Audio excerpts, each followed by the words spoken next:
ভারতের একতরফা পানি প্রত্যাহারে মরতে বসেছে উত্তরের জীবনরেখা তিস্তা। পানির অভাবে শুধু জীবন জীবিকায় সংকটে পড়েনি, চরম হুমকিতে জীববৈচিত্র্য। অথচ তিস্তার পানির উপর নির্ভর করেই হাজার হাজার কোটি টাকা খরচ করা হচ্ছে তিস্তা সেচ প্রকল্পে।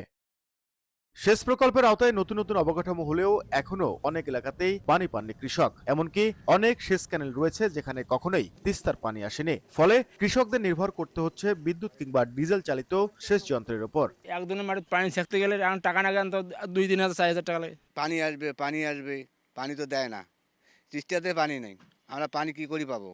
১৯৯০ সালে প্রথম দফায় কাজ শেষ হওয়ার পর ৮৪,৩৭৮ হেক্টর কৃষি জমিতে সেচ সুবিধা নিশ্চিত করার লক্ষ্যমাত্রা নিয়ে প্রকল্পটি চালু করা হলেও পানির অভাবে কখনোই সেচের কাঙ্ক্ষিত লক্ষ্যমাত্রা পূরণ করতে পারেনি প্রকল্পটি।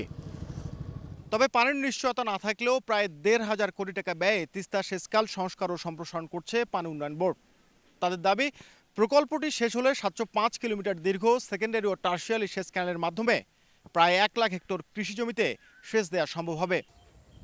গবেষকরা বলছেন, তিস্তার পানি নিশ্চিত না করে সেচ প্রকল্পে বিপুল অর্থ ব্যয় তেমন সুফল বয়ে আনবে না। তখনও কিন্তু একটা কথা ছিল যে রিজার্ভার তৈরি করা, সে জায়গাটাতে আমরা এফোর্টটা কম দেখছি, বরং এমব্যাঙ্কমেন্ট, টেম্পোরারি শেডিং এটা দেখছি।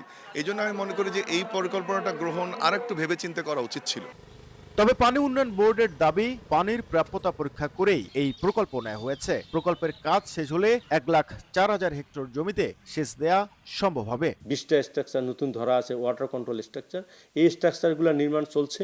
এগুলো নির্মাণ শুরু হলে আমরা এই ৮৭,০০০ প্লাস ৭০,০০০ এই সব মিলে ১,০৪,০০০ হেক্টর জমিতে সেচ দিতে পারবেন।